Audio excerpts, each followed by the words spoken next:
नमस्कार दोस्तों, 11 सितंबर 2001 शायद अमेरिका के इतिहास का सबसे दर्द भरा दिन रहा होगा। यूएस, जिसकी सिक्योरिटी पूरे वर्ल्ड में सबसे बेस्ट है, फिर भी वो इतने बड़े टेरर अटैक को क्यों नहीं रोक पाए। एक नहीं, दो नहीं, तीन भी नहीं, चार प्लेन एक ही दिन में 2 घंटे के भीतर हाईजैक हो जाते हैं, जिनको वर्ल्ड ट्रेड सेंटर की बिल्डिंग्स और पेंटागन की बिल्डिंग में क्रैश करके पूरी की पूरी बिल्डिंग को ही उड़ा दिया जाता है और हजारों की संख्या में लोग मारे जाते हैं। लेकिन यूएस की सिक्योरिटी एजेंसीज को इसकी भनक तक नहीं लगती है। उस समय के यूएस प्रेसिडेंट पर भी इस टेरर अटैक में इन्वॉल्व होने के आरोप लगे थे, लेकिन क्यों, आइए जानते हैं आज के इस वीडियो में।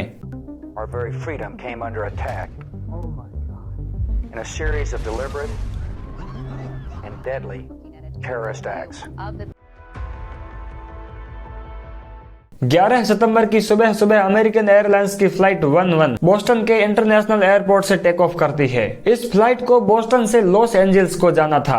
इस फ्लाइट में टोटल 92 पैसेंजर्स बैठे हुए थे, जिसमें से 81 तो पैसेंजर्स ही थे और बाकी के 11 क्रू मेंबर थे। दोस्तों, यहाँ पर प्लेन के टेक ऑफ होने के कुछ टाइम बाद ही पता चल जाता है कि प्लेन को 5 हाईजैकर्स ने हाईजैक कर दिया है। अब प्लेन का कंट्रोल हाईजैकर्स अपने हाथ में ले लेते हैं और अब हाईजैकर्स प्लेन को लॉस एंजल्स के रूट से डाइवर्ट कर न्यूयॉर्क ले जाते हैं और वर्ल्ड ट्रेड सेंटर के नॉर्थ टावर में 8:46 पर क्रैश करवा देते हैं। दोस्तों, यहाँ पर ये क्रैश इतना खतरनाक था कि विदिन 2 आवर्स 10:28 पर ये टावर ही कोलैप्स कर जाता है। पहले प्लेन के हाईजैक होने के 17 मिनट बाद ही यूनाइटेड एयरलाइंस की फ्लाइट 175 भी हाईजैक हो जाती है। इस हाईजैकिंग में भी 5 हाईजैकर्स शामिल थे और ये हाईजैकर्स प्लेन को फिर से न्यूयॉर्क ले जाते हैं और WTC के साउथ टावर में क्रैश करवा देते हैं। इसी वजह से कुछ ही टाइम बाद 9:59 पर ये टावर भी कोलैप्स कर जाता है। मतलब जिस चीज को कभी इमेजिन भी नहीं किया गया था, वो अब हकीकत में हो रही थी।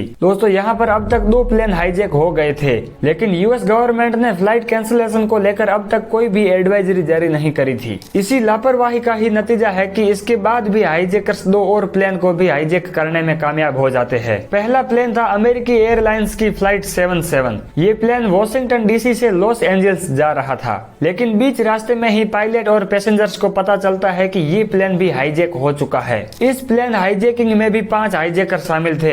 हाईजैकर्स इस प्लेन को भी लॉस एंजल्स के पास में जो पेंटागन की बिल्डिंग थी, वहां पर 9:37 पर क्रैश करवा देते हैं। और यहाँ पर दूसरी प्लेन हाईजैकिंग होती है यूनाइटेड एयरलाइंस की फ्लाइट नंबर 93, जो कि अब न्यू जर्सी से कैलिफोर्निया जाने वाला था। यहाँ पर इस प्लेन को भी टेक ऑफ होने के कुछ मिनट बाद ही 4 हाईजैकर्स हाईजैक कर लेते हैं, लेकिन इस प्लेन में बैठे पैसेंजर्स उन हाईजैकर्स से सीधा भिड़ जाते हैं। इसी कारण पायलट इस प्लेन को किसी एग्रीकल्चरल लैंड पर क्रैश लैंडिंग करवाता है, जिस वजह से कुछ लोग तो मारे जाते हैं, लेकिन कुछ लोग बच भी जाते हैं। इन सारी घटनाओं से एक ही दिन में तकरीबन 3000 लोग मारे जाते हैं और 6000 से ज्यादा लोग इंजर्ड हुए थे। ये लड़ाई 1996 में ही स्टार्ट हो गई थी, जब ओसामा बिन लादेन ने अल कायदा को यूनाइटेड स्टेट के अगेंस्ट खड़ा किया था। पहली बार में तो लादेन क्लियरली डिनाई कर देता है कि इस हाईजैकिंग का वो रिस्पॉन्सिबल नहीं है, लेकिन 3 साल बाद वो खुद एक वीडियो रिलीज करता है और बताता है कि इस हाईजैकिंग को अल कायदा के थ्रू उसने ही करवाई थी,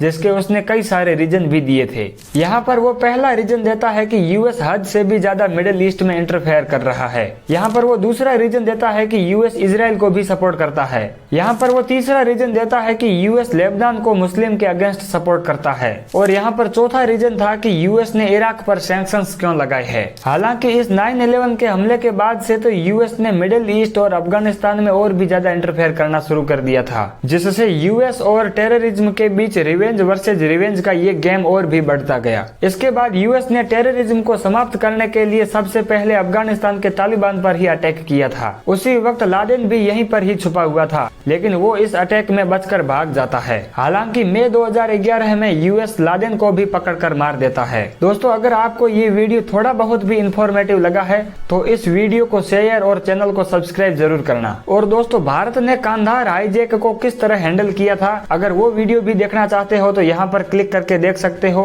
मिलते हैं नेक्स्ट वीडियो में, तब तक के लिए जय हिंद।